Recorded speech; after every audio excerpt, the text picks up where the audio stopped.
শায়েকে চরমনাইকে নিয়ে বিতর্ক করার কি আছে? আপনি যদি মুসলমান হয়ে থাকেন তাহলে আপনার তো এখানে কোনো প্রশ্ন থাকার কথা না। কেননা পর্দা আল্লাহ তাআলার বিধান ফরজ। যেখানে শায়েকে চরমনাই আছে, অসংখ্য ওলামায়ে কেরাম আছে, তারা পর্দা করেন, তারা তো আপনাদের মতো বেপর্দা চলেন না। আপনি যদি মুসলমান হয়ে থাকেন, যেই সাংবাদিক শায়েকে চরমনাইকে প্রশ্ন করেছে, আমার প্রথম প্রশ্ন, আপনি কি মুসলমান? আপনি যদি মুসলমান হয়ে থাকেন তাহলে তো আপনি প্রশ্ন করতে পারেন না। যেহেতু আল্লাহর বিধান পর্দা ফরজ, যেখানে অসংখ্য ওলামায়ে কেরাম আছে, তারা পর্দা করেন, তারা তো আপনার মতো বেপর্দা চলেন না। নাই কেন বাংলাদেশে কি পুরুষ সাংবাদিক নাই? পুরুষ সাংবাদিক অভাব পড়েছে? পুরুষ সাংবাদিক থাকলে আপনারা আসবেন। ওলামায়ে কেরামের মজলিসে যেতে হলে দিন মেনে চলবে। আমরা যারা মুসলমান, আমরা আল্লাহ তাআলার বিধান মেনে চলি, কারণ ইসলাম পরিপূর্ণ জীবন ব্যবস্থা, ইসলাম শান্তিপূর্ণ জীবন ব্যবস্থা। যেখানে অসংখ্য পুরুষ সাংবাদিকও আছে, এখানে নারীর কাজ কি?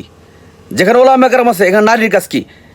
এগুলো নিয়ে বিতর্ক করবেন না। আল্লাহ পাক আপনাদেরকে দিনের বুঝ দান করুক, সঠিক জ্ঞানের অনুসন্ধান করার তৌফিক দান করুন।